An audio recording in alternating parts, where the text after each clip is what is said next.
Welcome back ladies and gentleman. ہم discuss کر رہے تھے انٹر سیکولر ڈیٹ جو کہ انرجی سیکٹر اپنے آپ کو ہی او کرتا ہے, ایک دوسرے کے ڈفرینٹ سب سیکٹرز ایک دوسرے کو او کرتے ہیں. رانا صاحب, میں آپ سے پوچھنا چاہوں گی کہ اگر یہ جو ہے معاملہ ڈیٹ کا ہے تو اگر آپ کی گورنمنٹ آ بھی جاتی ہے تو آپ امیڈیٹلی کیا کر سکتے ہیں؟ پیسہ تو کہیں بھی نہیں ہے ہم اس ملک میں. ہماری جب گورنمنٹ آئے گی نا جی جی, تو آپ نے جو پچھلی جو ہماری 2 گورنمنٹس آئی تھیں جی اس میں سب کو پتا ہے کہ انہوں نے میجرز لیے جو کفایت کے جو میجرز سے اڈاپٹ کیے, اور یہ ایک عزم تھا میاں صاحب کا, ہماری لیڈرشپ کا, کہ ہم نے جو ہے نا وہ یہ جو ہم نے وہ قرضے لینے ہیں یا ہم نے جو پٹ لفظ استعمال کرتے تھے, کشکول توڑ دینا ہے ہم نے. تو کشکول تو سب کا ہی پیٹ ورڈ ہے.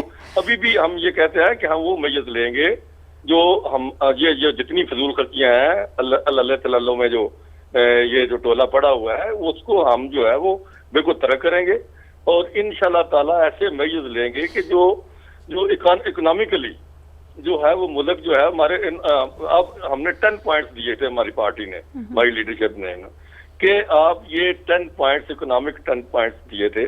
جی بٹ رانا صاحب وہ جو 10 پوائنٹس تھے وہ they were not backed by realistic policy measures. مطلب معاف کیجیے گا مگر وہ بھی کہہ دینا کہ ایجوکیشن کو آپ 100% کر دیں, یہ کہنا آسان ہے, کیسے پیسے جنریٹ ہوں گے. مگر let's stick to energy crisis. آج گومن صاحب آپ مجھے بتائیے گا کہ یہ ابھی ریسنٹلی پروونشل گورنمنٹس اور فیڈرل گورنمنٹ انہوں نے ایک ایگریمنٹ کی ہے کہ جو 30% جو بلز ہیں اس ملک میں, الیکٹریسٹی کے 30% جو بلز ہیں جی وہ پے نہیں ہوتے. جب وہ پے نہیں ہوتے تو وہ پھر ہمارے اوپر بلز بڑھا دیتے ہیں وہ, تاکہ کیونکہ ان کی کاسٹ بڑھ جاتی ہے because they are not getting revenue. تو اس لحاظ سے آپ مجھے بتائیں کہ کیا یہ جو ایگریمنٹ ہے کہ جو بھی گورنمنٹ ڈپارٹمنٹس, اور سارے گورنمنٹ ڈپارٹمنٹس ہی ڈیفالٹرز ہیں, چاہے پنجاب گورنمنٹ ہو, چاہے سندھ گورنمنٹ ہو, چاہے خیبر پختونخوا کی ہو, جو بھی گورنمنٹس ہیں یہ یا فیڈرل گورنمنٹ ہو, تو ان کی یہ پیسے ہی نہیں دیتے ہیں اور پھر ڈسکنیکشن بھی نہیں ہوتا. ڈو یو تھنک کہ اس دفعہ سکسیڈ کر جائیں گے؟ میرا نہیں خیال. یہ تو ایک اگر کرنا چاہے تو فیڈرل گورنمنٹ کے لیے کوئی ایسا ایشو نہیں ہے.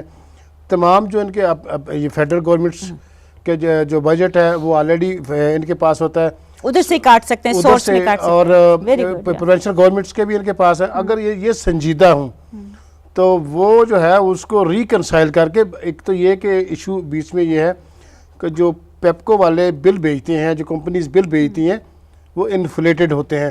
وہ بھی سمجھتے ہیں کہ یہ سرکاری محکمہ ہے, کسی نے چیک ہی نہیں کرنا کہ بل کتنا ہے, کتنا کنزیوم ہوا ہے. اگر مطلب 1000 یونٹ ہوئی ہے تو وہ بھی 1500 ڈال دیتے ہیں کہ چلو ان کے کھاتے میں ڈال دو. تو ادھر بھی فراڈ ہے, تو اس میں بھی فراڈ ہے. لیکن یہ کہ کم از کم اس کو ایک بینچ مارک رکھ کے کہ ٹھیک ہے جی ہم 10% جو ہے وہ ڈسپیوٹیڈ ہے, تو اتنے آپ پے کر دیں اور اس کو ایٹ سورس کر لیں. جب اس کو ایٹ سورس کر لیں گے تو یقیناً یہ معاملہ کافی حد تک ریزالو ہو جائے گا. مگر یہ کہ 30% بہت بڑی رقم ہوتی ہے جی.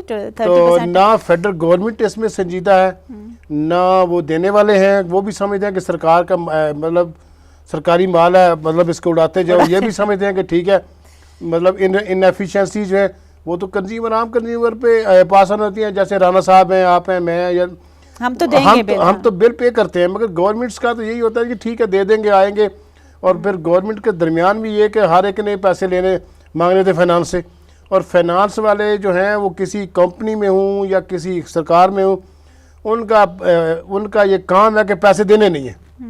تو اس لیے وہ بھی ڈیلیز بیچ میں آ جاتی ہیں. مگر ان کا over all macro economic picture ہوتی ہے, جس سے کہ بجٹ ڈیفیسٹ جو ہوتا ہے ان کو بھی وہ بھی کنٹرول کرنا پڑتا ہے. رانا صاحب آپ سے پوچھنا چاہوں گی, میں اس میں تھوڑا سا بھی ایڈ کرنا چاہوں گا. جی کہ میں نے اس اسٹینڈنگ کمیٹی میں یہ بھی کہا تھا اور 2-3 دفعہ کہا ہے, کوئی اس میں کوئی سیریسلی اس کو کنسیڈر نہیں کرتا میری پرپوزل کو. میں نے یہ کہا تھا کہ غریب سے لے کے امیر تک آپ رورل ایریا میں چلے جائیں, سب جو کنڈیاں لگائی ہوئی ہیں, اور تھیفٹ جو ہے نا وہ اتنی ہو رہی ہے کہ اس کا میں نے کہا تھا کہ یہ حال ہے آپ نکالیں کہ ان کو کر دیں, وہ سٹیجز کر دیں کہ اتنے سٹیج پہ جو اس طرح